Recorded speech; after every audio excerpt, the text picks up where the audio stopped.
Hey guys, this is Tarot with Kittens, Weights, and Tarot, and today we're diving into a deck and a book review. So my friend Ouassima from Ascension Waves and Wasi Magic had sent me a couple of books and a deck that she worked on alongside a couple of her friends. So this book over here, Soul Wisdom for Better Relationships, was created with her friend Lucy Faye Davies, and this deck and book to my right were created with her friend Selma Sebti.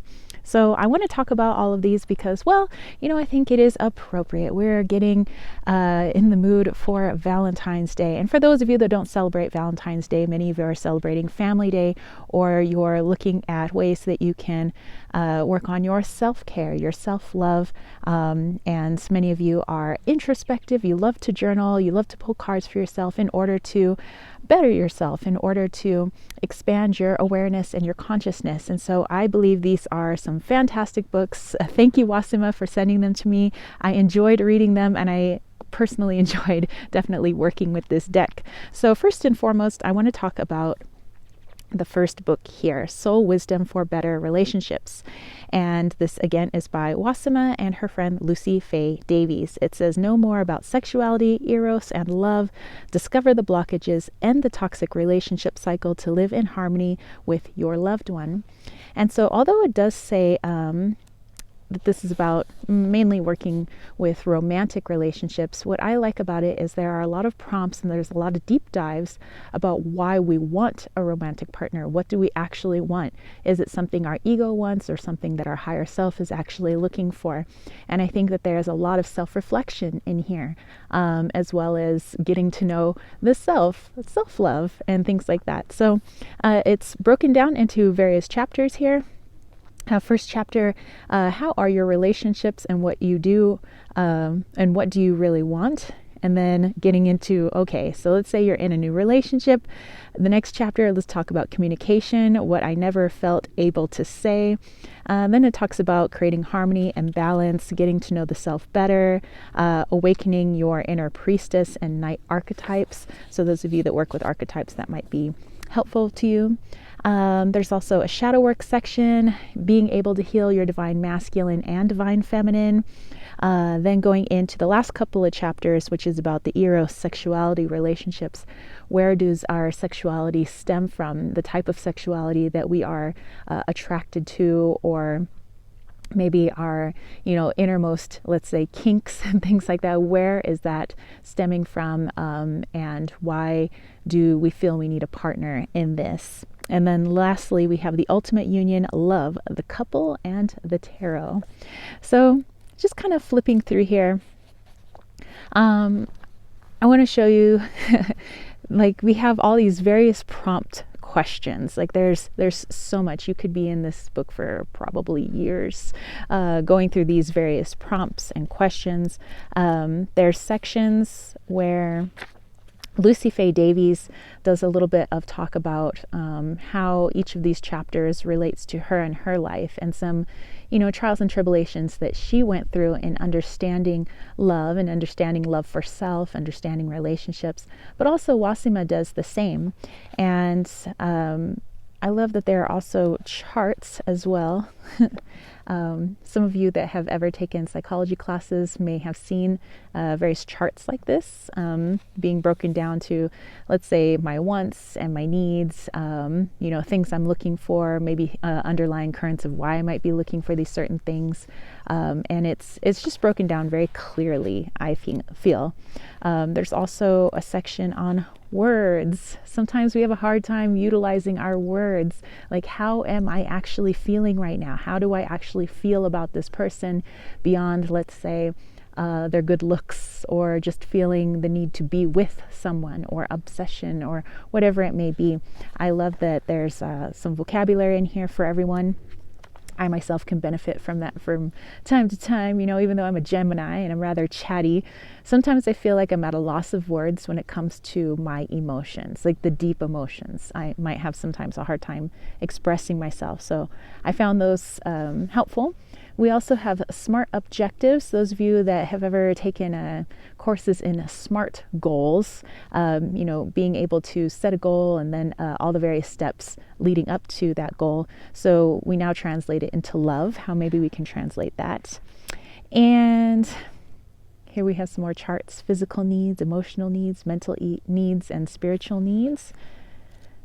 And then there's, at the beginning of each chapter, what I thought was neat, there's bits of artwork, like old artwork, which I thought was just, nice little touch for the book. I want to go to the very back here, talk a little bit about our authors. So first of all, we have Ouassima.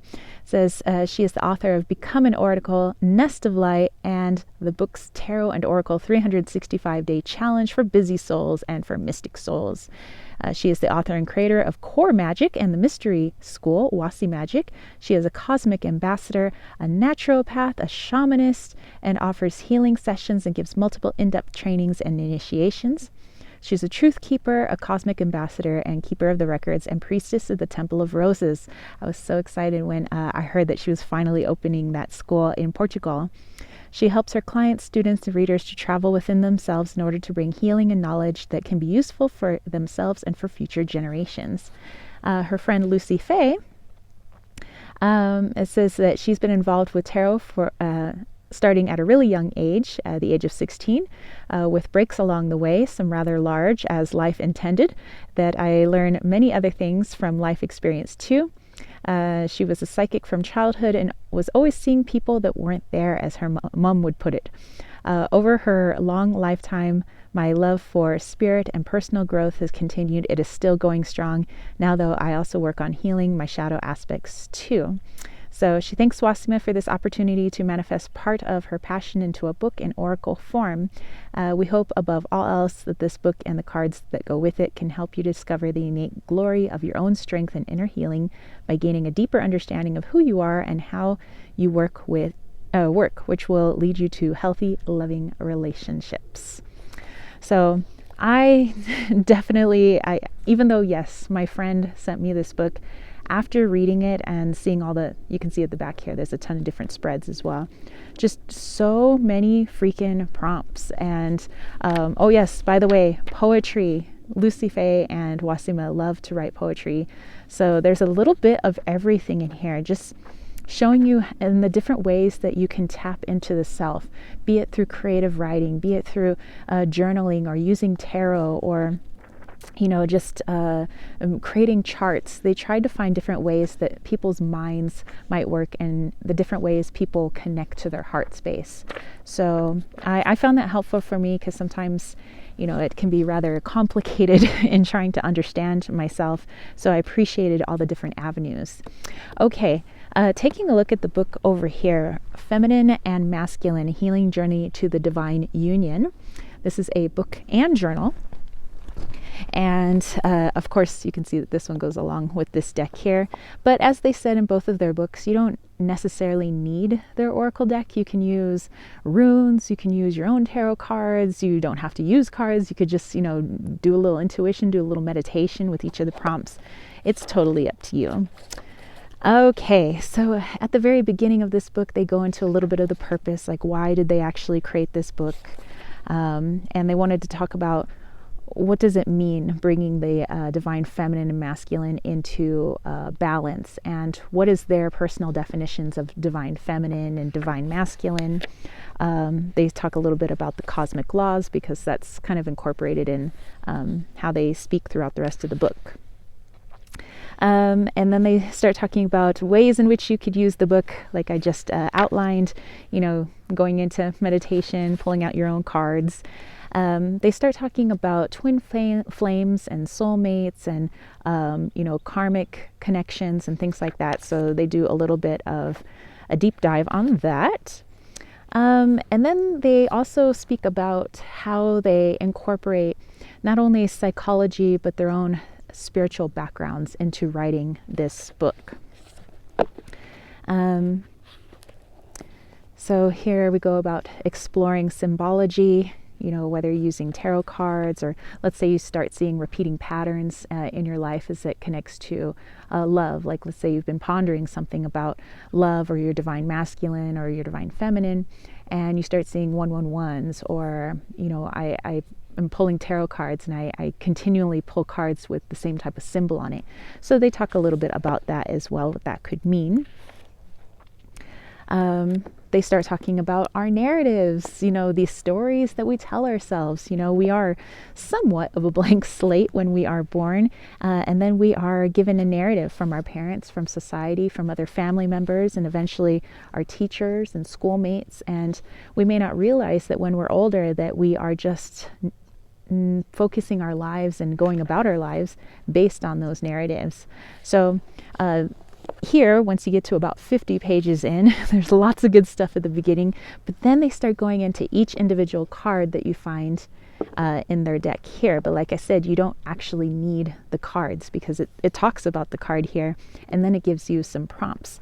So let's say, like, for the very first card, we have addiction. It gives you kind of a definition of what this oracle card could mean if you pulled it, in terms of understanding your divine feminine and masculine. And then has some prompts at the bottom. What does this card tell you about this aspect? What are the strengths of this aspect? What are the weaknesses of this aspect? And I think that that's fantastic, because I don't feel that everything is so black and white. I feel that there's always a shadow and light to everything, that we have going on in our world. Okay, so then there are some questions asking you questions at the spiritual and mind level. How does this card relate to work, economy, politics, your body health, your relationships with your family, friends, and colleagues? And then again, going into some more prompts. Does this aspect remind you of someone you know? How do you interact with them? Going on into some of the cosmic laws. It says, I need to be brought into consciousness for this person. So what cosmic law could be connected with this? And then, just going on throughout the rest of the cards, much like that, with very similar prompts. But I find that just to be so freaking helpful. I'm one that loves to write. I even went to college for writing. I became an English teacher, and I was a teacher for many years. So for me, this was wonderful. I love learning more about myself. And I think that Ouassima and Selma do a really good job at helping people to understand themselves. So, okay, now let's take a look at their deck that they have here. A healing journey with the feminine and masculine to divine union. It is in a very nice hard box here. Of course, with your decks, you can put them in pouches if you wish. I love the artwork in here. Beautiful. They have some writing on the back. You can take a little look-ski, and I believe you can find this on Amazon. So if I can find the links, I will post those links down below for you. The cards are your standard tarot size, so should be good for any hand fit. They are edged in black, which I thought was pretty nice. And each card itself is actually pretty thick. I would say that is above the 300 GSM range. And as you can see, it's got some wonderful artwork on the back, bringing that union together. And in Ouassima's books here, with her friends, she was talking about, when she says she's talking about divine masculine, divine feminine, she's not talking about particular genders. She's talking about energies. So just kind of keep that in mind as you're reading throughout the books here. And you'll notice in these cards, some of the cards are white and some of the cards are black. And that's how she kind of separated more words, feelings, emotions that are connected to the divine masculine are in the black cards, and more energy that's connected to the divine feminine are in the white cards. And some of you might look at some of these and be like, well, some of those feel more like masculine traits to me, and that's in a feminine section. But that's something she wants you to dive into. Why do we feel that that's a masculine trait? Why do we feel that that's a feminine trait? How can we see the balance of both in them. How can we see the shadow and light in each of them? So, all right, without further ado, let's go ahead and actually take a look at each of these cards as well. So, like I said, the white cards are considered the emotions, actions, energy connected with the divine feminine. The cards in black are the energies, emotions, actions connected with the divine masculine. And depending on your question, you can see the shadow and light in each. You might try to ask yourself, what is the masculine in this card? What is the feminine in this card? How can I balance the two? Is there anything about this card that I might find imbalance in my own life that I might try to balance? And I found that these were pretty good reads for whether I was actually doing deep dives for myself, like looking into my own personal development, or whether I was reading for clients and all their various questions that they have about their own lives, whether it was career, relationships, just life in general. I thought that these were really good. So I felt that I can use them in multiple ways. Obviously, Ouassima gives a kind of kickstart to that, like, well, you could use it this way, this way, this way. But I'm a very intuitive reader, so I kind of just was able to use them however I wish. I find that they pair very well with tarot cards, kind of whatever tarot cards I had on hand. They even paired well with my conchomancy, so reading with seashells, reading with my runes.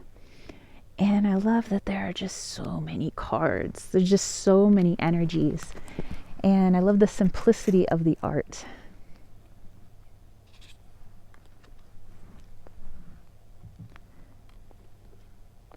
It just leaves all this extra space to kind of contemplate and focus. Because sometimes, as much as I love my busy, colorful cards, sometimes I need a bit of focus.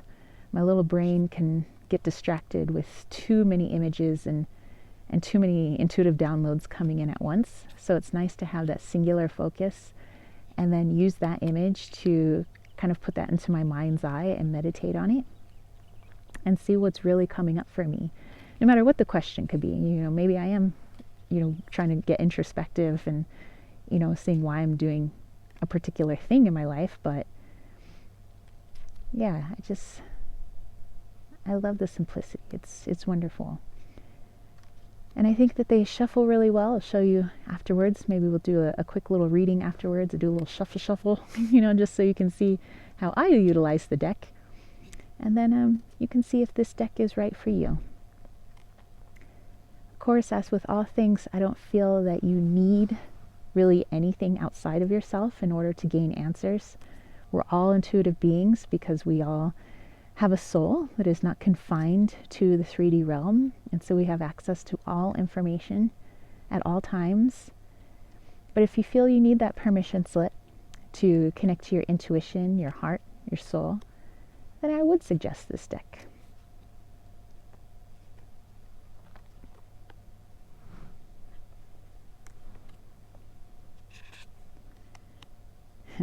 I like that with pride. Hello, Caesar.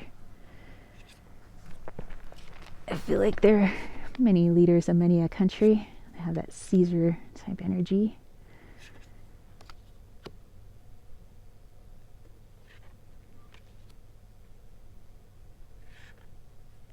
And I like that the images are so varied. They go from like the abstract to somewhat scientific almost looking to like a dream, Actually, yeah, I think that's actually how I'd best describe it. That these images are probably what you think of when you're trying to recall a dream. They're all kind of meshed together, and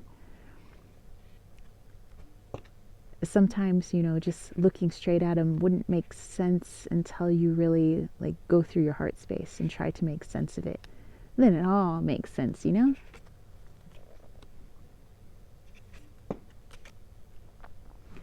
I thought that this was really good to use with daily card pulls.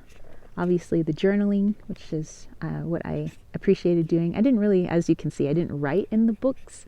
I wrote in my journal. So I like to keep my books pristine, but it's just me. Speaking of books. All right.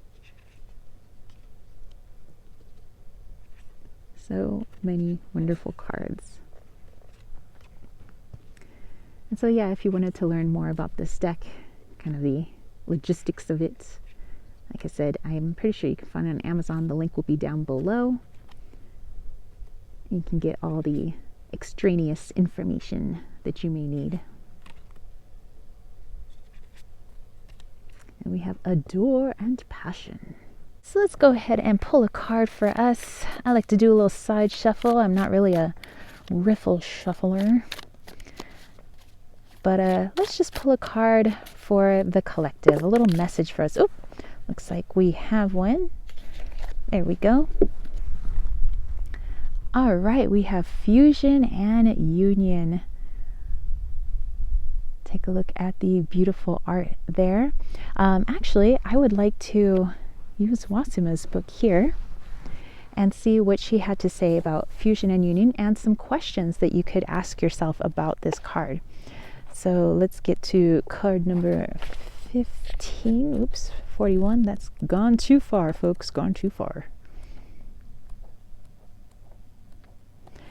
There we go.